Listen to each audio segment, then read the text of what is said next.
बिस्मिल्लाहिर्रहमानिर्रहीम अल्हम्दुलिल्लाहि वकफ़ा वसलामुन अला इबादिहिल्लज़ीना इस्तफ़ा अम्मा बअद अऊज़ु बिल्लाहि मिनश शैतानिर रजीम बिस्मिल्लाहिर्रहमानिर्रहीम वज़क्किर फ़इन्नज़्ज़िक्रा तन्फ़उल मुअ्मिनीन सुब्हान रब्बिक रब्बिल इज़्ज़ति अम्मा यसिफ़ून वसलामुन अलल मुरसलीन वल्हम्दुलिल्लाहि रब्बिल आलमीन अल्लाहुम्मा सल्लि अला सय्यिदिना मुहम्मद व अला आलि सय्यिदिना मुहम्मद व बारिक वसल्लिम अल्लाहुम्मा सल्लि अला सय्यिदिना मुहम्मद व अला आलि सय्यिदिना मुहम्मद व बारिक वसल्लिम अल्लाहुम्मा सल्लि अला सय्यिदिना मुहम्मद व अला आलि सय्यिदिना मुहम्मद व बारिक वसल्लिम।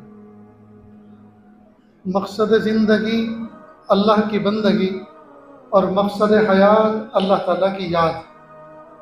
न हम अपनी मर्ज़ी से इस दुनिया में आए और न अपनी मर्ज़ी से इस दुनिया से जाएंगे। अल्लाह ताला ने हुक्म फरमाया तो आ गए और अल्लाह ताला हुक्म फरमाएंगे तो चले जाएंगे। न आने में हमारी मर्ज़ी का कोई दखल, न जाने में हमारी मर्ज़ी का कोई दखल। अक्लमंदी का तकाज़ा ये है बीच की जो ज़िंदगी है वो भी हम अल्लाह की मर्ज़ी के मुताबिक गुजारें। शाह वसीउल्लाह साहब इलाहाबादी रहमतुल्लाह अलैह फरमाया करते थे, पैदा तो हो गए और मरना यकीनी है। पैदा तो हो गए और मरना यकीनी है। अब कोशिश इस बात की करें कि अल्लाह के वली बन के दुनिया से जाए। नबूवत का दरवाज़ा बंद हुआ है, विलायत का दरवाज़ा बंद नहीं हुआ। ये क़यामत तक खुलता रहेगा, खुला रहेगा। दौड़ लगाने वाले दौड़ लगा के देखें, हिम्मत करने वाले अज़्म हिम्मत करके देखें, बढ़ने वाले बढ़ के देखें, चलने वाले चल के देखें, अल्लाह की मोहब्बत ज़रूर पाएंगे। ये बस्ती का नाम है अलीपुर। अली से क्यों ना हो ज़ेर लश्करे कुफ़ार। अली है बशक्ल अला और अला है हर्फ जार। अली है बशक्ल अला और अला है हर्फ जार। जहाँ अला आता है वहाँ ज़ेर आता है। अल्लाह का शुक्र है कि अल्लाह रब्बुल इज़्ज़त ने इतनी बड़ी तादाद में अहले ईमान को एक नज़र में देखने का मौका अता फरमाया। मोहब्बतों के साथ नौजवान बच्चे, गर्म खून रखने वाले, दूर दराज से चलकर गर्मी की शिद्दत के मौसम में आए हुए हैं, बैठे हुए हैं। अल्लाह ताला सब पर एक नज़र करम डाल दे और अल्लाह ताला सबको नवाज दे। अल्लाह किसी को महरूम न फरमा। न जाने कैसे कैसे टूटे हुए दिल वाले, न जाने कैसे कैसे बीमार, न जाने कैसे कैसे प्रॉब्लम और परेशानियां अपने दिल में पाले रखने वाले टूटे हुए दिल के साथ आए हैं। अल्लाह ताला तमाम को हल्का फुल्का कर दे। अल्लाह ताला तमाम की दिली जायज़ नेक तमन्नाओं को पूरा कर दे। अल्लाह अपनी मोहब्बत का नूर अता फरमा। देखो दोस्तों, मैं एक हफ्ते पहले गुज़िश्ता जुमेरात को सफ़र हज से वापस लौटा हूँ। इस सफ़र हज में और इससे पहले भी अल्लाह पाक ने ज़ियारतों की तौफ़ीक़ अता फरमाई। हर मरतबा कुछ ना कुछ चीज़ें खुलती हैं और कुछ चीज़ें समझ में आती हैं। एक बात ये समझ में आई है कि दीन इस्लाम नाम है सरापा अल्लाह ताला के हुक्मों को मानने का। अपनी मर्जी पर चलने का नाम दीन नहीं है।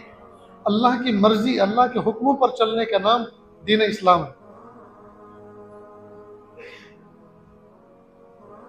काबतुल्लाह पे पहली नज़र पड़ती है, पहली नज़र पड़ती है, बंदा जो मांगता है अल्लाह पाक अता फरमाते हैं। अब जिस घर की तरफ कभी पैर करके नहीं सोए, कभी बेदबी नहीं की, उस तरफ रुक करके कभी इस्तंजा नहीं किया, उस तरफ को कभी थूका नहीं, वो जब आंखों के सामने होता है तो अजीब कैफियत होती है। समझ में नहीं आता क्या मांगे, जो कुछ सोचा हुआ होता है सब भूल जाते हैं। तो मैं अपने दोस्त अहबाब को कहा करता हूँ, इतना प्यारा चांस कई मरतबा जज्बात के नज़र हो जाता है और काबतुल्लाह पर नज़र पड़ते ही जो सोचा था सब भूल जाते हैं। तो मांगे तो क्या मांगे? उसका आसान तरीका यह है, अपने गांव, अपनी बस्ती से लेकर, अपने घर से लेकर दिल्ली तक और दिल्ली से लेकर जद्दा तक और जद्दा से लेकर मक्का मुकर्रमा तक और मक्का मुकर्रमा अपने होटल कमरे से लेकर काबतुल्लाह की ज़ियारत तक खूब मांगे, बार बार मांगे, तफसील से मांगे, डिटेल से मांगे। और जब पहली नज़र काबे पे पड़े तो कहें, प्यारे अल्लाह, वतन से लेकर यहाँ तक जो कुछ मांगा सब दे दीजिए। तो एक जुमले के अंदर सारी की सारी दुआ आ जाती। इतनी तफसील से कभी जिंदगी में कभी कोई बंदा वहां खड़े होकर मांग ही नहीं सकता। फिर जब काबतुल्लाह के 7 चक्कर लगा लिए जाएं और 2 रकात वाजिब तवाफ अदा कर ली जाए और सामने काबा हो और हाथों का प्याला बनाकर भीख मांग रहे हो, तो अल्लाह से कहें प्यारे अल्लाह, अपने घर के चक्कर काटने के बाद मखलूक के दर के चक्कर काटने से बचा लीजिए। अब मखलूक के दर के चक्कर क्या है? गवर्नमेंट में दरख्वास्त दी है, अप्रूवल नहीं मिल रही, मखलूक के चक्कर, वकील और जजों के चक्कर, पुलिस चौकी थाने कचहरी के चक्कर, डॉक्टरों के चक्कर, एक चक्कर है दुनिया में, न जाने कितने। अल्लाह अपने घर के चक्कर काटने के बाद मखलूक के दर के चक्कर काटने से बचा दीजिए। ये मौके की मुनासिबत से दुआ है।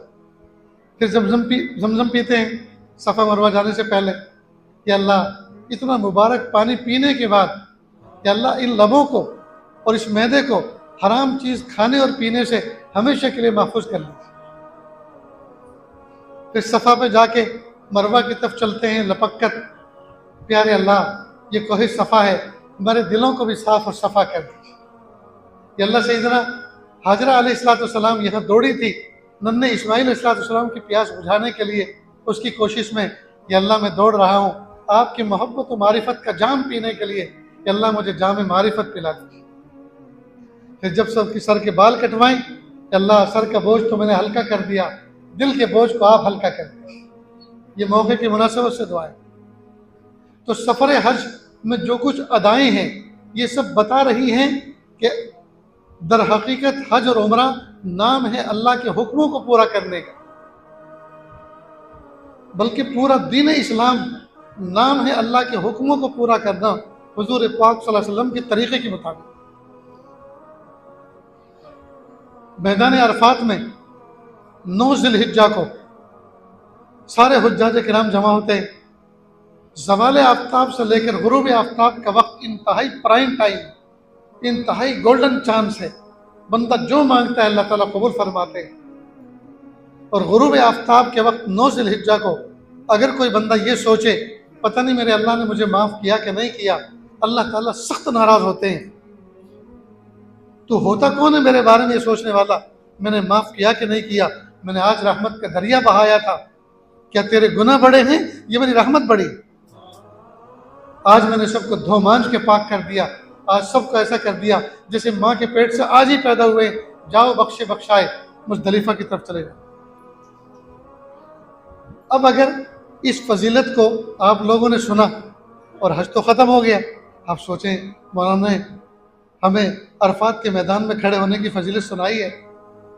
हज तो वैसे भी बहुत मुश्किल होता जा रहा है और महंगा बहुत होता जा रहा है, नाम आता नहीं है। कई दफ़ा कुरानंदाजी में प्राइवेट में इतने पैसे लगते हैं कि जाना मुश्किल है। चलो ऐसा करते हैं ऑफ सीज़न में जाते हैं, मौसम भी बहुत मोतदिल होगा, ठंडक सी होगी, दिसंबर जनवरी में जाते हैं। और अरफात के मैदान में मौलाना ने तो सुनाया था कि 9 ज़िलहिज्जा को ज़वाल आफ्ताब से लेकर गुरूब आफ्ताब तक ठहरे तो फजीलत मिलती है। हम तो 2 दिन 2 रात रह कर आएंगे, तो बजाय गुनाह माफ़ होने के हो सकता है गुनाह चढ़ जाएं, इसलिए कि ये अल्लाह का हुक्म नहीं है। अल्लाह का हुक्म तो 9 ज़िलहिज्जा को ज़वाल आफ्ताब से लेकर गुरूब आफ्ताब वहाँ खड़े होकर इबादत करने का। मालूम हुआ दीन इस्लाम नाम है अल्लाह के हुक्मों को मानने का। फिर 10 ज़िलहिज्जा को बड़े शैतान को 7 कंकरियां मारते हैं और 11 और 12 को तीनों शैतानों को 7-7 कंकरियां मारते हैं। और हर कंकरी पर इतना बड़ा गुनाह माफ़ होता है, अल्लाह माफ़ फरमाते हैं कि जो गुनाह इंसान को जहन्नम में ले जाने के लिए काफ़ी होता है, इतना बड़ा गुनाह अल्लाह ताला एक कंकरी पे माफ़ करता है। अब कोई सोचे यार इतने 7-7 कंकरियां मारनी तीनों शैतानों को, 21-21 मारनी और इतने बड़े गुनाह माफ़ होते हैं। यार हमारे गुनाह तो बहुत बड़े हैं, हमने तो बड़े बड़े रातों के अंधेरे में और दिन के उजाले में काले करतूत कर रखे हैं। यार ऐसा करो कंकरी लेते हैं ढेर सारी, 21 क्या पूरी फायरिंग कर डालेंगे, मुट्ठी भर भर के मारेंगे और किसी ऑफ सीजन में चलते हैं, वहाँ कोई भी नहीं होगा, जी भर के पिटाई करेंगे इसकी, बजाय गुनाह माफ़ होने के और गुनाह चढ़ जाएंगे। इसलिए कि ये अल्लाह का हुक्म नहीं है, ये हुजूर का तरीका नहीं है। सहाबा किराम तो बड़े हरीस थे नेकियों के, अगर ऐसा कुछ होता तो सहाबे किराम ऑफ सीजन में जाते, सहाबे किराम अदर टाइम पे जाते और मार के आते, लेकिन किसी से साबित नहीं। मालूम है दीन इस्लाम नाम है अल्लाह ताला के हुक्मों को फॉलो करने और अल्लाह के महमूद शासन के तरीके पर चलने। समझ रहे हैं दोस्तों? तो पूरा का पूरा दीन इस्लाम अल्लाह ताला के हुक्मों को मानने का नाम। अब हम लोग दीन इस्लाम किसे कहते हैं? अजी 5 वक्त की नमाज पढ़ना। अजी आप बताएं। अजी बेहतरीन दाढ़ी रखना। अच्छा आप बताएं। जी सफ़ेद सफ़ेद कपड़े पहनना। अब एक खड़ा हुआ, जी मैं जानता हूं इस्लाम किसे कहते हैं। सबसे कट्टर मुसलमान है जो ज्यादा गोश्त खाए, वो है कट्टर मुसलमान। फिर किसका खाएगा? कटड़े का, और ज्यादा कट्टर हो जाएगा। ये सब की प्राइवेट लिमिटेड तारीफें हैं, अपनी अपनी जाती अंदाजे हैं। ये दीन इस्लाम की तारीफ और उसकी डेफिनेशन नहीं है। दीन इस्लाम नाम है अल्लाह ताला के हुक्मों पर अमल करने, हुजूर पाक सल्लल्लाहु अलैहि वसल्लम के तरीके पर चलने का, और पैदाइश की सुबह से लेकर वफात की शाम तक अल्लाह ताला के हुक्मों पर चलने का नाम दीन इस्लाम है। अब ये जो आपने चंद चीज़ें बताई, ये टोटल इस्लाम नहीं है। नमाज 100% दीन नहीं है, ये दीन का एक जुज है। जैसे ये मेरा हाथ है, कोई मेरे हाथ को कहे ये सलाहुद्दीन है, गलत। कोई पेशानी को कहे ये सलाहुद्दीन है, गलत। नाक कहाँ नाक को कहे सलाहुद्दीन है, गलत। सलाहुद्दीन तो बहुत सारे आज़ा का मजमुआ है। उसमें 2 आँखें हैं, 2 कान हैं, एक चेहरा है, 2 हाथ हैं, 2 पैर हैं, इनकी 10-10 उंगलियां हैं, एक दिल दिमाग है। इस पूरी बॉडी का नाम, इस 5 फीट 5 इंच के इस पूरे हयूले और जिस्म का नाम सलाहुद्दीन।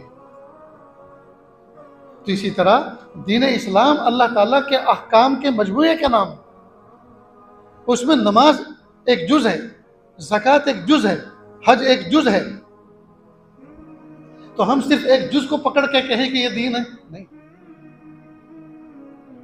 लिहाजा हमें चाहिए कि हम अल्लाह ताला से ये दुआ करें, प्यारे अल्लाह जिस मौके जिस घड़ी आपका जो हुक्म हमारी तरफ मुतवज्जे है, या अल्लाह उस मौके पर उस घड़ी उस पर अमल करना आसान फरमा दे। जैसे कुरान पाक की एक आयत है, अल्लाह फरमाते हैं इन्ना अव्वल बैतिन वुज़िया लिन्नास अल्लज़ी बिबक्कता मुबारकन व हुदल लिल आलमीन। सबसे पहला वो घर जो अल्लाह पाक ने लोगों के लिए बनाया वो मक्का मुकर्रमा में है। और वो क्यों बनाया गया? उसमें बरकत है और वो हिदायत का बाइस है पूरे आलम के लिए। अब इसमें 2 लफ्ज़ हैं, मुबारकम व हुदल लिल आलमीन। वो बाइस बरकत है और बाइस हिदायत आलमीन के लिए। अब हम लोग बरकत का मफहूम क्या समझते हैं? अल्लाह माल में बरकत दे, अल्लाह माल को ज्यादा कर दे। जी, बरकत का माना ज्यादती के समझते हैं, बरकत का माना ढेर समझते हैं। खाना पक रहा है, देख तड़ी हुई है, भाई कुछ मेहमान है, जी मेहमान आ रहे, आज बच्चे की सगाई है तो दुआ कर दो अल्लाह बरकत। वो सोचते हैं कि ये एक देग में जी इतनी बरकत हो जाए, इतना ढेर हो जाए, सब पे काफी हो जाए। तो बरकत के माने ज्यादती के समझते हैं, ये मफहूम हमारे अंदर। अब से 30-35 साल पहले की बात आपके सामने जिक्र करता हूँ। ये उस वक्त की बात है जब लोगों के घरों में 1 दर्जन प्याली, 1 दर्जन प्लेट नहीं होती थी। जब भी कोई मेहमान आते थे तो 2-5 घरों में जाते थे, कहते हुए कुछ मेहमान आ रहे, प्लेटें दे दो, चाय की प्यालियाँ दे दो। तो किसी के यहाँ से नीली, किसी के यहाँ से पीली, किसी के यहाँ से छोटी, किसी के यहाँ से बड़ी, तरह तरह के रंगीन बर्तन आते थे। तो हमारी बस्ती से, दौराला से, जो मेरी जाए पैदाइश है, वहाँ से कोई दस्यारी में कुछ लोग गए थे। उस दस्यारी के अंदर एक छोटा सा आदमी भी था, जैसे हमारे क्या नाम इनका, अब्दुल अजीम है। इतने छोटे तो नहीं थे, ये तो कुछ ज्यादा ही छोटे, और शादी के बाद तो और ज्यादा छोटे हो गए। शादी से पहले तो थोड़े से बड़े भी लग रहे थे, ऐसा लगता है शादी भारी पड़ी। अल्लाह इनकी उम्र में बरकत अता फरमाए, बहुत प्यारा बच्चा है। तुम्हारी बस्ती में एक छोटे से कद के एक आदमी थे, वो भी इस दस्तारी में गए। अब प्लेटें यही ऐसे चंदे की हुई थी, अब जो रखी गई, अब उनको बच्चा समझ के कोई छोटी सी प्लेट किसी ने थमा दी। अब उसमें शकराना था, ये जो भी कुछ था, दाल चावल थे, जब उतारेंगे तो मेज़बान ने कहा भाई करो बिस्मिल्लाह। तो वो जो छोटे से आदमी थे, अमीर हसन उनका नाम था, उन्होंने कहा बिस्मिल्ली। तो लोगों ने कहा भाई बिस्मिल्लाह सब पढ़ रहे हैं, तुम बिस्मिल्ली का प्लेट तो देखो, प्लेट छोटी सी है, बिस्मिल्लाह पढ़ूंगा तो बाहर निकल जाएगा मामला, ज़्यादा बरकत हो जाएगी, इसलिए मैंने छोटी सी बिस्मिल्लाह पढ़ी। तो चूंकि मफहूम बरकत का ये है कि इसके माने ज्यादती के, हालांकि बरकत का माना ज्यादती का नहीं है। मसलन कोई बहन कपड़े धो रही हो, भाई वहां से गुजर रहा हो, भाई पूछे बहन क्या कर रही हो, भाई मैं कपड़े धो रही हूँ, 2-3 दिन की जमा है, अल्लाह बरकत है। ना बरकत की दुआ मत करो, बहुत धोने पड़ेंगे, क्योंकि उसके जहन में यह है कि बरकत का माना ज्यादती के। हालांकि यहाँ जो भाई दुआ दे रहा है, यहाँ दुआ का मतलब यह है अल्लाह ताला आपके वक्त में बरकत दे, अल्लाह आपके इस्तिमिना में बरकत दे, अल्लाह आपके साबुन में बरकत दे, अल्लाह आपके पानी में बरकत दे, सारे के सारे काम आफियत से हो जाए। बरकत का मतलब यहाँ ये है। लेकिन मफहूम चूंकि ये सेट हो गया है, माइंड सेट इस बात पर हो गया है कि बरकत के माने ज्यादती और ढेर के। बरकत का मतलब ये है, मफहूम आसानी से समझ लें कि थोड़े से वक्त में, थोड़ी सी नेमत में, थोड़ी सी चीज में काम का पूरा हो जाना, काम का पूरा हो जाना। एक आदमी दिल्ली गया, मसलन पड़ोसी मुल्क का वीज़ा लगवाना था और कुछ दुकान के लिए सामान खरीदना था, और चांदनी चौक भी गया, दिल्ली की जामा मस्जिद भी गया, और पड़ोसी मुल्क की एम्बेसी में वीज़ा लगवाने भी गया, वीज़ा भी लग गया, सारा के सारा सामान भी लिया, और शाम को सूरज गुरूब होने से पहले गांव में पहुंच गया। ऐसे ही काम लेकर दूसरा आदमी गया, पता चला जब ऑफिस पहुंचा तो ऑफिस बंद हो गया, अब कल छुट्टी है, परसों खुलेगा। अब 3 दिन तक के लिए दिल्ली में ठहरा हुआ है, महंगे होटल का किराया अदा कर रहा है। तो क्या कहा जाएगा, पहले आदमी के वक्त में बरकत हुई और दूसरे के वक्त में बरकत न हो सकी।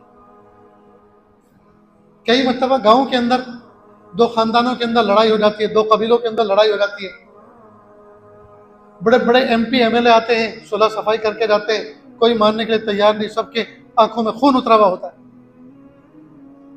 कोई सफेद रिश बूढ़े आते हैं गांव में, वो मस्जिद में आकर चारों तरफ देखते हैं और किसी से कहते हैं भाई क्या बात है, मैं लोगों को फटा फटा देख रहा हूँ, लोगों के दिल फटे फटे नजर आ रहे हैं, आखिर क्या बात है।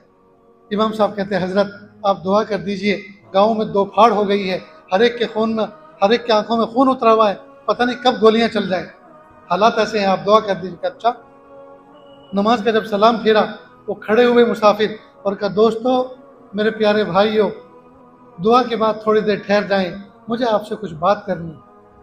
सब मुतवज्जह हो गए, अजनबी आदमी है, अल्लाह के नेक बंदे मालूम हो रहे। मेरे भाइयों, मोहब्बत से एक बनकर रहो, नेक बनकर रहो, वरना तुम्हारी हवा उखड़ जाएगी। अब उन्होंने ऐसे दर्द के साथ कहा, सबके आंखों से गरम गरम आंसू टपकने लगे। अल्लाह के लिए मुसाफे कर लो, गले मिल लो, सारी दुनिया की ताकतें अल्लाह के नबी सल्लल्लाहु अलैहि वसल्लम की उम्मत की दुश्मन बनी हुई हैं, तुम्हारी हवा उखड़ जाएगी। तुम सारे के सारे एक अल्लाह का कलमा पढ़ने वाले, एक नबी के मुत्तबे, एक किबले की तरफ नमाज पढ़ने वाले, एक कुरान पाक की तिलावत करने वाले, एक इमाम के पीछे नमाज पढ़ने वाले, और फिर तुम्हारे दिलों में दीवारें बनी हुई। बस इतने दर्द के साथ उन्होंने बात कही कि सब के सब लोगों ने मुसाफे किए, गले मिले और रो धो के सब ने दिल साफ कर लिए। अब ये क्या हुआ, बड़े बड़े MP MLA चौधरी नहीं कर सके, ये एक सफ़ेद दाढ़ी वाले बूढ़े ने क्या कर दिया।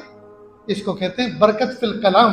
इनके कलाम में बरकत थी, बड़े बड़े नेताओं के भाषणों में बरकत नहीं थी। इन्होंने 2 मिनट की जो तकरीर की, इनके कलाम में बरकत थी, इनके कलाम की बरकत से अल्लाह ने दिल एक कर दिया। तो बरकत का ताल्लुक माल के साथ भी है, बरकत का ताल्लुक वक्त के साथ भी है, बरकत का ताल्लुक कलाम के साथ भी है। बरकत हर नेमत के साथ जुड़ी हुई, बरकत हर नेमत के साथ जुड़ी। तो बरकत का मतलब यह है कि जो काम हम करने जा रहे हैं, थोड़े वक्त में, थोड़ी एनर्जी में, थोड़ी सी सलाहियतों में, थोड़े से पैसों में अल्लाह पाक वो काम पूरा पूरा फरमा दे। इसी तरह हिदायत है, अल्लाह ताला ने काबतुल्लाह को बाई से हिदायत बनाया। बाई से हिदायत का मतलब क्या। अब आम तौर पर लोग हिदायत का मतलब ये समझते हैं, मसलन यूँ कहा जाए अल्लाह पूरी उम्मत को हिदायत पर खड़ा कर दे, तो लोग समझते हैं एक तो पूरी उम्मत जो है नमाज पढ़ने वाली बन जाए और दूसरी पूरी जमात में जाने वाली बन जाए। ये हिदायत का मफहूम।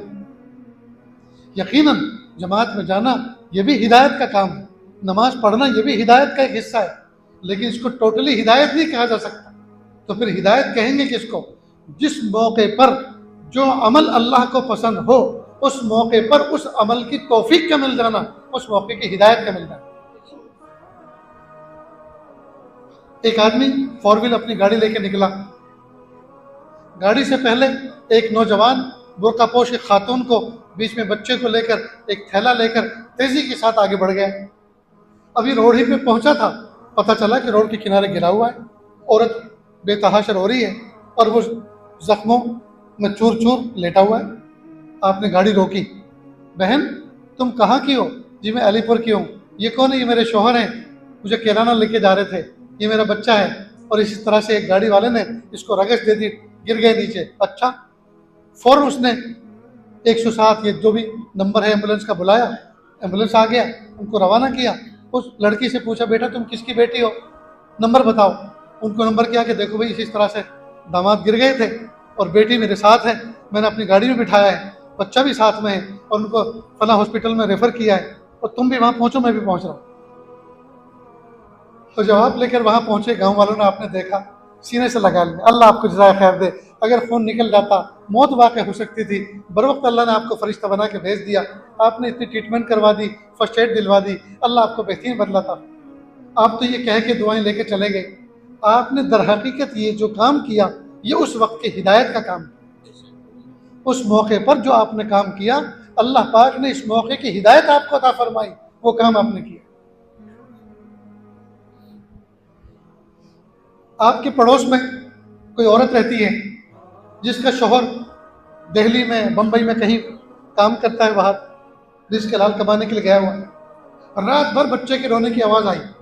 आपने अपनी जवान उम्र बेटी को भेजा, जाओ बेटा बच्चा क्यों रोया पूछ कर आओ।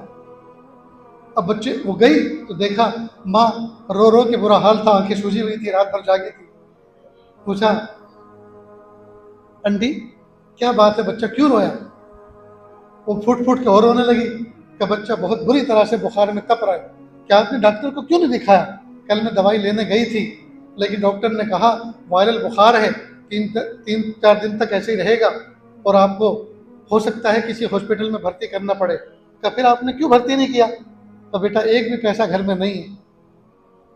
खैर आपकी बेटी ने उसको तसल्ली दी, बच्चे को दम किया। घर आई, अब्बू हमारी पड़ोसन जो आंटी है वो तो रो रो के बुरा हाल है और बच्चा तो नीम मुर्दा हो रहा है, बुखार में तपा हुआ है। क्या बेटा उन्होंने फिर इलाज क्यों नहीं कराया?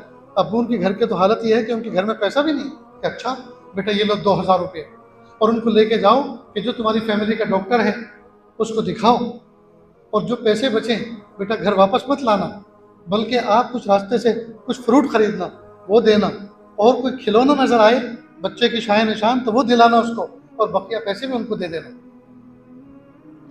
अब बच्ची ने आपकी ये सब किया और घर आ गई। अब उसका शोहर जब वापस आएगा वो तो फूट फूट के रोएगी और मुसल्ला बिछा के आपकी नस्लों के लिए दुआ करेगी कि मेरे प्यारे अल्लाह ऐसा पड़ोसी सबको दे कि जिन्होंने मेरा इतना बड़ा ताउन किया है, मेरे बच्चे को मौत के मुंह से निकाला है। कितनी दुआएं देगी। और अपने शोहर को कहेगी देखो मैं दुनिया में रहूं या ना रहूं, लेकिन तुम इस घर को मत बदलना, इस पड़ोस को मत छोड़ना, ये जन्नती लोग हैं, मेरे साथ में उन्होंने ये सलूक किया। अब आपने ये सलूक किया, दर हकीकत अल्लाह पाक ने इस मौके की हिदायत आपको अता फरमाई। तो हिदायत का मफहूम यह है कि जिस मौके पर जो अमल अल्लाह को पसंद हो उस मौके पर उस अमल की तौफीक का मिल जाना, ये उस मौके की हिदायत का मिल जाना। बात समझ रहे हैं दोस्तों? अब दीन इस्लाम नाम है अल्लाह ताला के हुक्मों को मानना, हुजूर पुरनूर सल्लल्लाहु अलैहि वसल्लम के तरीक़े के मुताबिक उस पर अमल करके दिखाना। दोस्तों माशाअल्लाह हम नमाज पढ़ते हैं, सफ़े अव्वल में नमाज जो है जमात में खड़े होते हैं, शरीक होते हैं, और हज भी हमने कर लिया, उम्रे भी हमने कर रखे हैं, और वक्तन फ़वक्तन अल्लाह के रास्ते में निकलते भी हैं, बुज़ुर्गों की सोहबत में बैठते भी हैं। लेकिन दीन की चंद ही चीज़ें हमने अपनी ज़िंदगी में सजाई हैं, टोटली 100% दीन हमने अपनी ज़िंदगी में नहीं सजाया। और वो क्या? मिसाल के तौर पर हम में से इस दिवाजी ज़िंदगी शादीशुदा जिंदगी, जिसको अंग्रेजी में मैरिज लाइफ कहते हैं, ये इस जिंदगी में दीन के क्या अहकाम है हमें पता नहीं। हमें अपनी बीवी के साथ किस तरह का बर्ताव करना है, किस तरह का सलूक करना है, हमें उसका पता नहीं। हम सोचते हैं बीवी है, हमारी पैर की जूती है, जैसे चाहे पहन ले, जैसे चाहे इस्तेमाल करें। हरगिज नहीं। ना अल्लाह पाक ने इसको सर की हड्डी से पैदा किया कि सर पे बिठाएं, न पैर की हड्डी से पैदा किया कि चप्पल बनाएं। अल्लाह पाक ने बाई पसली से पैदा किया जो दिल के करीब है, इसको दिल के करीब रखने की जरूरत है। जिस औरत ने हमारे निकाह में आने के लिए प्यारे माँ बाप को छोड़ा, प्यारे भाई बहन को छोड़ा, अपने खेल खिलौनों को छोड़ा, प्यारे आंगन को छोड़ा, रिश्तेदारों को छोड़ा, वतन को छोड़ा, घर बार को छोड़ा और आप अजनबी के पीछे चली आई, उसने कोई मामूली कुर्बानी नहीं दी, बहुत बड़ी कुर्बानी दी। अब हमें चाहिए कि हम उसको वो दर्जा दें, हम उसको वो मोहब्बत दें जिसकी वो मुस्तहिक है। माँ बाप को सर का ताज बनाएं, माँ बाप की इज्जत और एहतराम में कोई कमी ना आने दें, लेकिन बीवी को हरगिज आप हम ऐसा दर्जा ना दें जिसकी वजह से उसको महसूस हो कि मुझे कुछ भी नहीं समझा जाता। हम में से कितने लोग हैं घर में आए और बीवी ने सर पे दोपट्टा लपेट रखा है, सर पे कोई रुमाल बांध रखा है, हाँ क्या बात है, क्या सर दुख रहा, ये तो दुखता ही रहता, उठ जल्दी 10 मेहमान आने वाले, खाना बनाओ। ये जुल्म है दोस्तों, जुल्म है। और याद रखना, जो अपनी बीवियों पे जुल्म करेगा वो अल्लाह का वली कभी नहीं बन सकता। जुल्म के साथ अल्लाह का वली कभी नहीं बन सकता। चाहे पेशानी पे ठेके पड़नी हो सजदे की, चाहे जुब्बा दस्तार पहन के बुजुर्ग बना फिर रहा हो, चाहे कारी और आलिम बना फिर रहा हो, अल्लाह का वली कभी नहीं हो सकता अगर उसकी बीवी उससे दुखी है। बीवी को उसका मकाम दो। घर में आए तकलीफ में, मेरी प्यारी क्या बात है, सर बहुत दुख रहा है, सर फटा जा रहा है। अच्छा, आप सरहाने बैठे, सर दबाना शुरू करें, दुआ पढ़ें, दम करें। सारी दुनिया को दम करते हैं, बीवी को दम नहीं कर सकते। दम करके पानी पिलाएं और कहें देखो प्यारी, खाना पकाने की कोई जरूरत नहीं, अल्लाह रब्बुल इज्जत ने बड़े अच्छे अच्छे होटल हमारे पड़ोस में बनाए हैं, आज खाना बाहर से आया, आराम करो। और नफल भी मत पढ़ो, सिर्फ फर्ज अदा करके अच्छी तरह से फौरन आराम करो। अल्लाह पाक ने आपकी इसमें गुंजाइश रखी।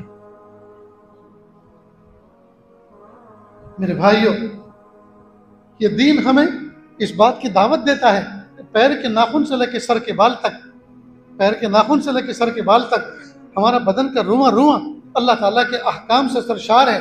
अल्लाह ताला के अहकाम को हम अदा करें। मेरा एक इलाके में जाना हुआ, मैंने पूछा कि यहाँ की ज़िंदगी, लोगों का माशरत क्या हाल है। कि हज़रत, अगर किसी लड़के की शादी हो तो लड़के वालों से लड़की वाले या तो कैश मांगते हैं या सोना मांगते हैं। नहीं, लड़की वाले लड़के वालों से या तो कैश मांगते हैं या सोना मांगते हैं। मसलन अभी हमारे मोहल्ले में शादी हुई तो लड़के वालों ने कहा अपनी लड़की हम आपके लड़के को तब देंगे जबकि आप 14 लाख दें। तो का कर्ज लेकर, सूदी कर्ज लेकर वो 14 लाख पूरे करके दिए। अब बताइए, जब लड़की वालों से लड़के वाले 14 लाख लेंगे, अब उस लड़की को वो लड़का क्या बीवी का दर्जा देगा? वो तो उसको बांदी और नौकरानी का दर्जा देगा, उसको वसूल करेगा, उससे वो कमाई करेगा, उससे बकरियां चरवाएगा, उससे खेती बाड़ी करवाएगा जी, वो तो न जाने क्या क्या काम उससे लेगा। चुनांचे दोस्तों, मैंने वहां की औरतों को चलते फिरते देखा, हाय हाय, औरत कहलाने के काबिल नहीं है। उनका हुस्न जल गया, उनकी नुस्वानियत जल गई, उनको बांदी का दर्जा दे रखा है, उनको नौकरानी का दर्जा दे रखा है। बहरहाल वहाँ औरत मर्दों में कुछ बात करने का मौका मिला, फिर वहाँ इस बात को खोला कि मर्द किसे कहते हैं, औरत किसे कहते हैं, शोहर किसे कहते हैं, बीवी किसे कहते हैं, शोहर का मर्तबा क्या है, बीवी का मकाम क्या है। मेरे भाइयों, मैं 2 हाथ जोड़ के आपसे दरख्वास्त करता हूँ, अल्लाह के लिए अपने घर में दीन को जिंदा करें। माँ बाप को माँ बाप का दर्जा दें, बीवी बच्चों को बीवी बच्चों का दर्जा दें, अपने घर को जन्नत का नमूना बनाए। तो अंजिर अशीरतकल अक़रबीन, सबसे पहले अपने घर वालों में दीन नाफिज करें। सबसे पहले अपने घर वालों में दीन नाफिज करें, अपने घर को जन्नत का नमूना बनाएं। एक ही घर के अंदर रात दिन बीवी बच्चे रहते हैं तो ऊब जाते हैं, थक जाते हैं, उनको जरा जज्बा होता है कि हम थोड़ा बाहर जाएं।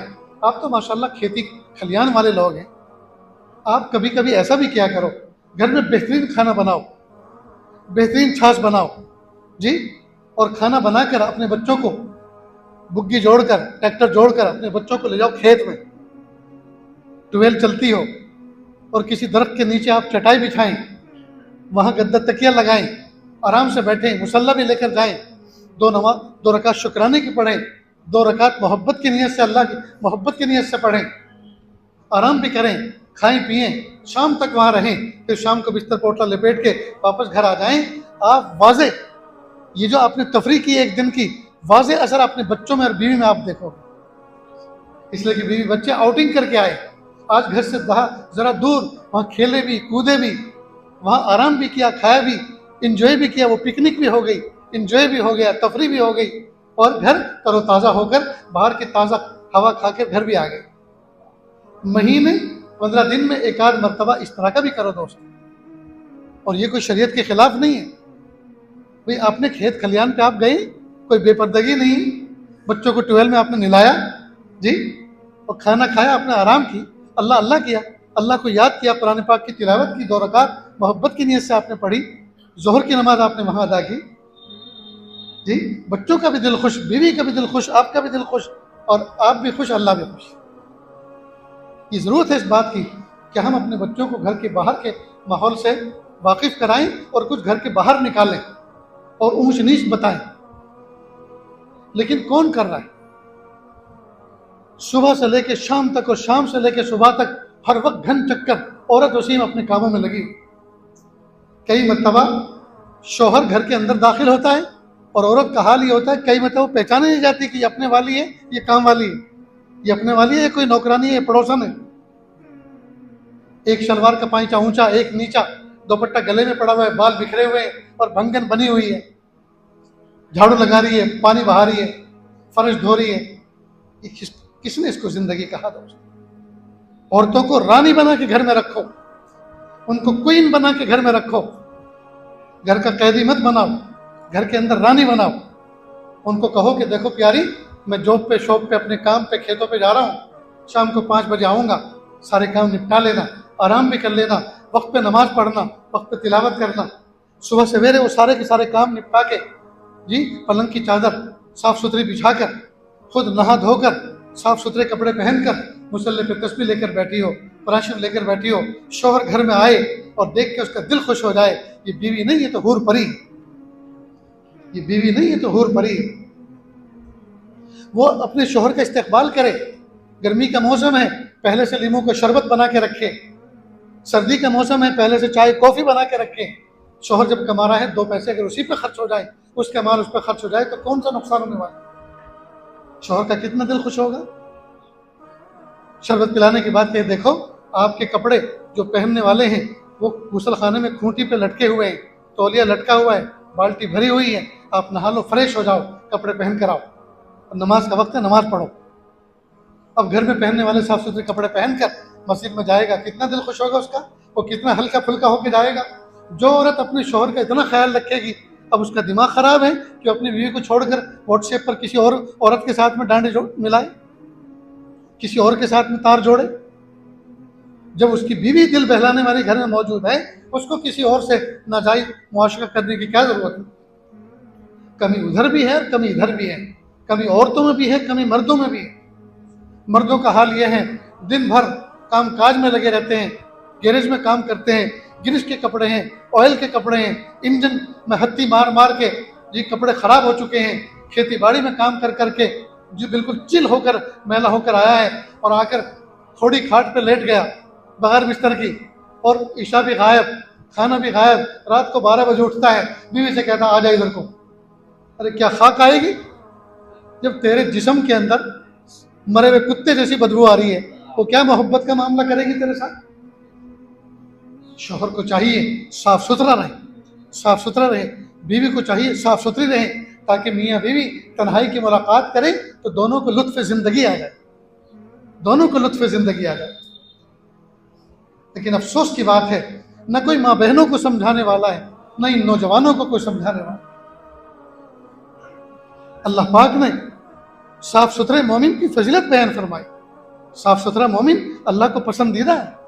अल्लाह के महबूब सासम ने तहारत निस्फुल ईमान, अत्तहारत शत्रुल ईमान औ कमा क़ाल अलैहिस्सलातु वस्सलाम, सफाई सुथराई, नज़ाफ़त, तहारत, पाकीज़गी ये तो आधा ईमान है, ईमान का हिस्सा है। इसलिए दोस्तों हमें चाहिए कि पैर के नाखून से लेकर सर के बाल तक अपनी ज़िंदगी को मेंटेन करें। जुमा का दिन हो, घर के अंदर एक शोर होना चाहिए, अरे बच्चों जुमा का दिन है, पता भी है आज की सुन्नतें क्या क्या है, देखो मैं नाखून काट रहा हूँ, सब नाखून काट, औरत मर्द बच्चे बच्चियां सब के सब नाखून काट, नाखून तराश, देखो मिसवाक करना सुन्नत है, ब्रश भी करो मिसवाक भी करो। आजकल के खानों में ऐसे ऐसे कलर शामिल हैं कि सिर्फ मिसवाक ही काफ़ी नहीं होती, उसके लिए मंजन और ब्रश की भी जरूरत पड़ती है, का ये भी करो और मिसवाक भी करो। अल्लाह के हुक्म की सुन्नत पे अमल, गुस्ल करो, साफ सुथरे कपड़े पहनो। अब जब घर के अंदर ये सुन्नतें जिंदा होंगी तो अल्लाह की कैसी रहमत बरसेगी। कई मरतबा में सफ़ों में दाएं बाएं खड़े रहते हैं लोग, नजर पड़ती है हाथ के नाखून तो छोटे मिलेंगे लेकिन पैर के नाखून खुरपे जैसे, पैर के नाखून फावड़े जैसे। इसका मतलब पैर के नाखून की तरफ नजर ही नहीं जाती। ये कितनी बुरी बात है दोस्तों। यहां उस तरह लगाएंगे दो दो दफा, सुबह से शाम तक में शेविंग दो दो दफा करेंगे और बगल में झुंड हो रहा है। ये कहां का इंसाफ है दोस्तों। याद रखना, ज़ेरे नाफ साफ करना, ज़ेरे बगल साफ करना, ये बातिनी तकवा है, ये बातिनी तकवा है। इसलिए मेरे भाइयों पैर के नाखून से लेकर सर के बाल तक जगमग जगमग रहा करो, लहकते महकते रहा करो, साफ सुथरे रहो। बहुत से लोग दाढ़ी नहीं रखते और रखते हैं तो उस पर कंघा नहीं करते, आधी इधर को जा रही है आधी इधर को जा रही है, कार्टून बने फिर रहे हैं। आजकल पता है बुजुर्ग किसे कहते हैं? जिसकी टोपी टेढ़ी हो, टोपी टेढ़ी हो, पान का पीक पड़ा हो, सालन के धब्बे लगे हुए हो, एक पांचा ऊंचा एक नीचा हो, दामन फटा हुआ हो, ये बहुत बड़ा बुजुर्ग, ये बहुत बड़ा बुजुर्ग नहीं है, ये बहुत बड़ा गाफिल है। अल्लाह के महबूब सल्लल्लाहु अलैहि वसल्लम ने हमें ये तालीम नहीं सिखाई कि इस तरह से अलोल झलोल रहो। हमें साफ सुथरा रहने का हुक्म दिया है, हमें साफ सुथरा रहने का हुक्म दिया है। तो मेरे भाइयों हम दीन का जो मफहूम है उसको अगर आप समझ गए तो हम अपने घर से दीन के अहकाम पे अमल करना शुरू करें। टॉयलेट बाथरूम जैसे डॉक्टर के पास जाते हैं ना, डॉक्टर साहब बच्चा बहुत बीमार है, कमज़ोर है, इतने दिनों से बुखार है और रोज़ाना इसको दस्त लगे हुए हैं। डॉक्टर साहब कहते देखो ये मैंने पर्चा लिखा है, 3-4 किस्म के टेस्ट करा के लाओ तभी पता चलेगा कि अंदर क्या है। ब्लड रिपोर्ट, खून की रिपोर्ट, एक्सरे, ये जब रिपोर्ट करा के लाए अब वो देखता है। तो जैसे डॉक्टर लोग रिपोर्ट देखने के बाद अंदाज़ा लगाते हैं कि जिस्म के अंदर बीमारी क्या है, इसी तरह अल्लाह वाले भी कुछ रिपोर्ट करते हैं, कुछ एक्सरे करते हैं, उससे अंदाज़ा होता है कि इंसान के जिस्म के अंदर ईमान का फिगर क्या है। मसलन किसी के मामलात देखने हो तो उसका किचन देख लो, मतबख, अगर किचन साफ सुथरा है, किचन में हर चीज़ अपनी जगह पे रखी है तो इसका लेन देन ठीक ठाक है। और अगर किसी का दिल देखना हो तो दिल कैसा है, उसका टॉयलेट बाथरूम देख लो, उससे पता चल जाएगा इसका दिल कैसा है। इसलिए कि दिल अगर साफ सुथरा है, वो दिल ही तो टॉयलेट बाथरूम को साफ सुथरा रखने का हुक्म देता है। आजकल हम लोगों के बाथरूम में जाते हैं, 1 दर्जन बुरुश रखे हुए हैं, हालांकि कुछ उसमें ऐसे हैं जिनको कभी नहीं किया गया, ये वो पुराने हो गए। भाई किस लिए रख रखे? साबुन इस्तेमाल किया और उसका रेपर, वो उसका कवर वहीं पड़ा हुआ है। शैम्पू की पाउच इस्तेमाल किया, वो इस्तेमाल हो चुका लेकिन वो उसका छिलका वहीं पड़ा हुआ है। बाल साफ किए और वो नाली के ऊपर जमे हुए। हाय हाय, कितनी अफसोस की बात है दोस्त। जिस नबी ने नज़ाफ़त और तहारत और इसका जो है हुक्म दिया हमको, आज वो नबी की उम्मत सबसे ज़्यादा गंदी। मुसलमानों के महल्ले में गाड़ी लेके चलो, महल्ला बता देगा मुसलमानों का महल्ला है जिसकी नालियाँ अटी हुई हों, जिसके खड़ोंजे खुदे हुए हों और जिनके घरों के जीने आधे आधे रास्ते तक निकले हुए हों, समझ लो कि मुसलमानों का महल है। कितनी अफसोस की बात है, कितनी बुरी पहचान बन चुकी है दोस्त। हमने अपने नबी को बदनाम कर दिया है, हमने अपने नबी को बदनाम कर दिया है। हम अगर कुछ कर नहीं सकते तो अपने नबी को की बदनामी का बाइस तो ना बने। कितने अफसोस की बात है दोस्त। 2 मरतबा भी गर्मियों के दिनों में कपड़े बदलने पड़े, बदलो। अल्लाह के नबी सल्लल्लाहु अलैहि वसल्लम की सुन्नत पर अमल करते हुए, सफाई सुथराई का एहतमाम करते हुए 2 मरतबे बदलने हो तो बदलो। अल्लाह ताला वॉशिंग मशीन का भी इंतज़ाम करेंगे, अल्लाह वॉशिंग पाउडर का भी इंतज़ाम फरमाएंगे, अल्लाह ताला बिजली के बिल की भी बरकत अता फरमाएंगे, इंतज़ाम फरमाएंगे। क्यों? इसलिए कि आप हुजूर पाक सल्लल्लाहु अलैहि वसल्लम के दीन का नाम ऊँचा रखने के लिए सफाई सुथराई का एहतमाम कर रहे हैं। लेकिन अफसोस की बात है दोस्तों, ये नहीं करते। तो इतनी बात समझ में आ रही है दोस्तों? तो पैर के नाखून से लेकर सर के बाल तक 24 घंटे आठों पहर अल्लाह ताला के हुक्मों पर हम अमल करें। एक आदमी फजर की नमाज पढ़ता है, फजर की नमाज पढ़ने के बाद अपने मुसल्ले पे बैठा रहता है, इशराक पढ़ के मस्जिद से निकलता है, घर पे जाता है, बूढ़े माँ बाप के साथ, कमज़ोर बीवी बच्चों के साथ नाश्ता करता है, फिर कोई ठेला, कोई रेड़ा जो किसी खंबे के साथ बंधा हुआ है उसको खोलता है, उस पर केले की लूम सजाता है और अम्मा को कहता, अम्मा अल्लाह हाफिज़, मैं हलाल कमाई कमाने जा रहा हूँ, जाओ बेटा अल्लाह बरकत दे। अब वो निकलता है और अलीपुर की गली कूचे में सदा लगाता है, केले ले लो केले, आम ले लो आम, केले ले लो केले। केले ले लो केले की सदा लगाने पर इसको ऐसे अजर मिलेगा जैसे मस्जिद में बैठकर सुभान अल्लाह अल्हम्दुलिल्लाह की तस्बीह पढ़ने वाले को मिलेगा। इसलिए कि जिस अल्लाह ने सुभान अल्लाह अल्हम्दुलिल्लाह की तस्बीह पढ़ने का हुक्म दिया है, उसी अल्लाह ने रिज़्क़ हलाल कमाने का हुक्म दिया है। सुभान अल्लाह अल्हम्दुलिल्लाह की तस्बीह का हुक्म पूरा हो रहा है मस्जिद में, और रिज़्क़ हलाल कमाने का हुक्म पूरा हो रहा है गली कुचे और बाजारों में। इसलिए दोस्तों, हम अल्लाह के हुक्मों को समझें कि अल्लाह ने कितने हुक्म हमें दिए हैं, किस मौके पर किस बात का हुक्म दिया है, और उसको हमें कैसे अदा करना है, उसको हमें कैसे अदा करना है।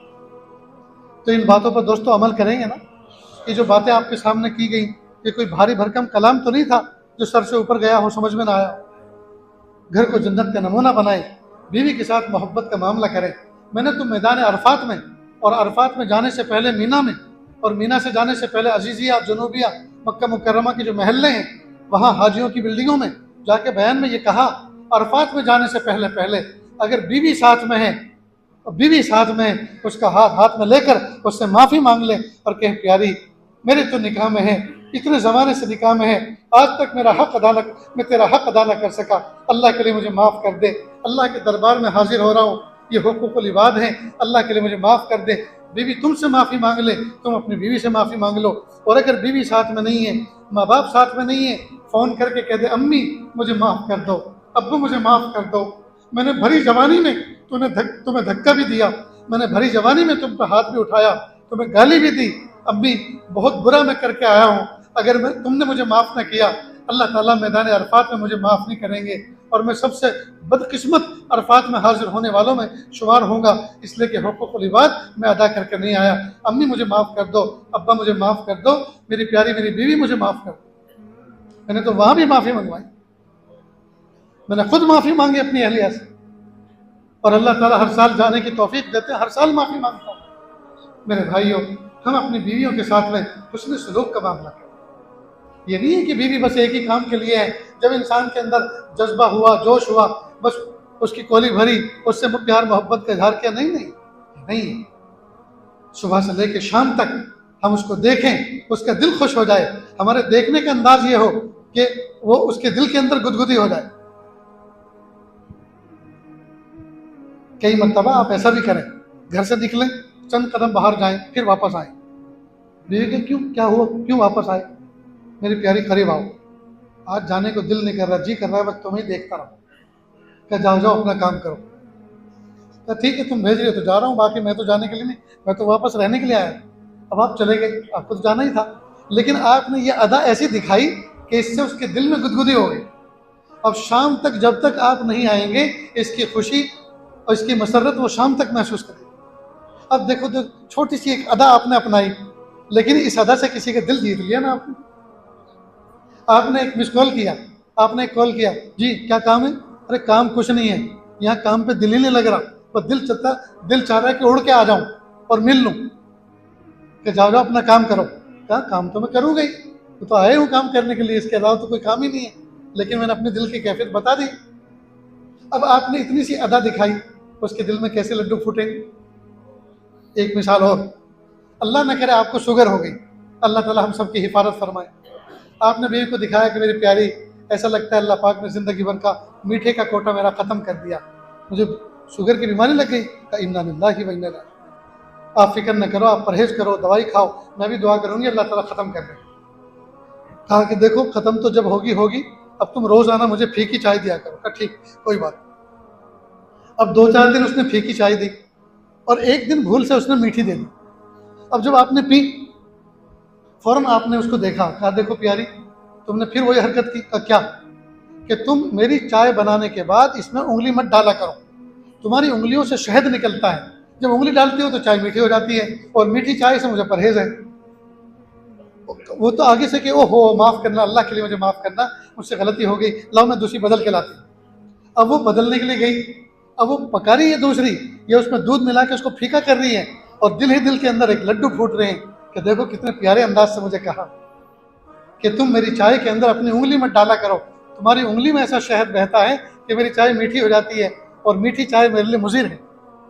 तो देखो बात ये कहने का अंदाज ये भी तो है, और दूसरा अंदाज भी है, तो क्या मार दे मुझे, जहर दे दे, तो यही चाह रही होगी ना, शुगर है इसके पास, अब कुछ नहीं रहा, कोई दूसरा मिलेगा। अब ये जहर भरा जुमला आपने कह दिया, उसका कितना दिल टूटेगा, उसका कितना दिल टूटेगा। तो दोस्तों अल्लाह पाक ने जुबा शीरी मुलक गिरी, जुबान मीठी रखेंगे आप पूरी दुनिया पर कब्जा कर सकते हो। ये तो एक औरत की बात है, तो अपनी जुबान में शीरी और हलावत लाएं। अपने बच्चों को ना कहे बेटा इधर आ पानी ला, ये ना कहें बल्कि मेरे बेटे प्यारे मुन्ने इधर आओ, माशाल्लाह बेटा जब तुम कभी मुझे पानी पिलाते हो वो पानी मुझे बड़ा मीठा लगता है, तुम्हारे हाथ का पानी मुझे बहुत अच्छा लगता है। तो अब्बू पानी लाऊं? हाँ बेटा आपके हाथ का पानी पीने के लिए तो मैं तरसता हूँ, अभी ला। अब आपने इतना प्यारे अंदाज से उसकी बात कही, उसको बात कही जी कि उसके दिल में खुशी होगी मेरे अब्बू ने जी, अब मेरे अब्बू को मेरे हाथ का पानी मीठा लगता। बहरहाल दोस्तों हम अपने बच्चों की बेहतरीन तरबियत करें, हम अपनी बीवी को पूरा पूरा वक्त दें, उसकी कुछ सुने, उसको कुछ सुनाएं, उसके साथ कुछ बात करें, उसका दिल शेर हो जाएगा। अल्लाह ताला से दुआ है अल्लाह ताला कहने सुनने से ज़्यादा अमल की तौफीक अता फरमाए। दोस्तों ये जो कुछ बयान किया ये सब दीन है, ये सब दीन है। बहुत से लोग सोचते हैं औरत मर्दों की बातें कह के चले गए, तो कहाँ औरत को औरत कैसे रहना चाहिए, मर्द को मर्द कैसे रहना चाहिए, ये अगर पता चल जाए तो दीन पूरा हमारे समझ में आ जाए। व आखिर दावाना अनिल हम्दुलिल्लाहि रब्बिल आलमीन।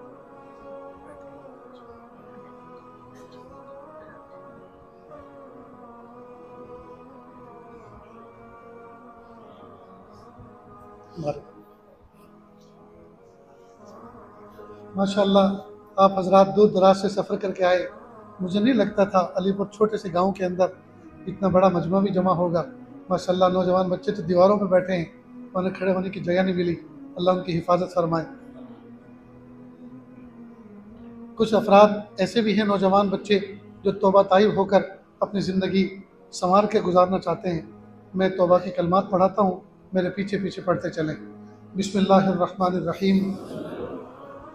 ला इलाहा इल्लल्लाह मुहम्मदुर रसूलुल्लाह सल्लल्लाहु अलैहि वसल्लम।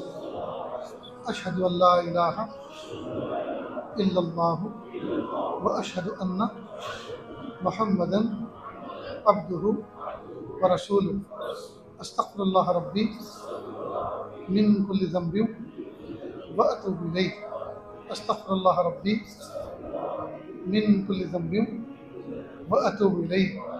आमन्तु बिल्लाहि कमा हुवा बि अस्माइहि व सिफ़ातिहि व क़बिलतु जमीअ अहकामिहि इक़रारुन बिल लिसान व तस्दीक़ुन बिल क़ल्ब।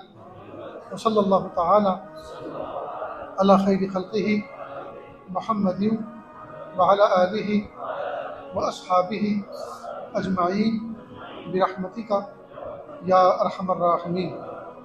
अल्लाह का शुक्र है ये कलिमात पढ़ने के बाद आप तो बताए हो गए, अल्लाह ताला इस तौबा को कबूल फरमाए। हल्के फुल्के मामूलात बताता हूँ, गौर से सुन लें। 20 मरतबा इस्तिग़फ़ार हर नमाज के बाद, 20 मरतबा इस्तिग़फ़ार।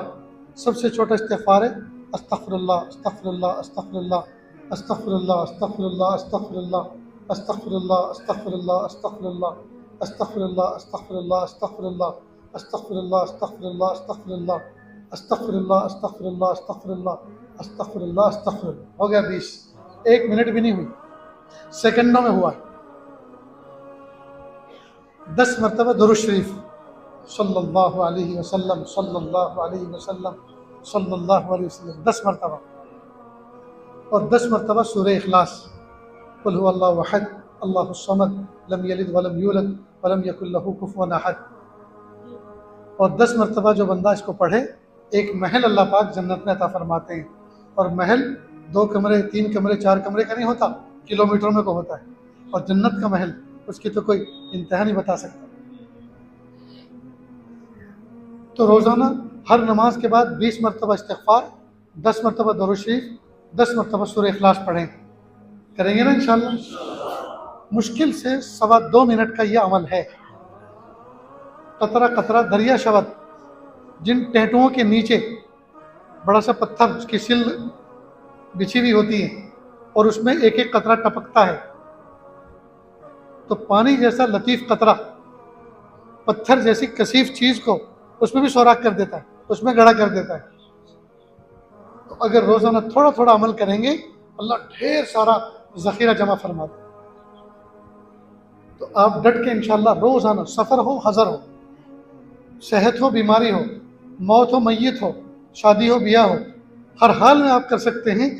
सफ़े अव्वल से उठ के आप चलेंगे, जूते पहनने की जगह तक ये तीनों की तीनों अमल पूरे हो जाएंगे, मेरा तजुर्बा है। इतना तो करें इंशाअल्लाह। उसके बाद अगली मुलाकातों में आगे के वज़ाइफ इंशाअल्लाह बताएंगे। अमल करेंगे ना इंशाअल्लाह।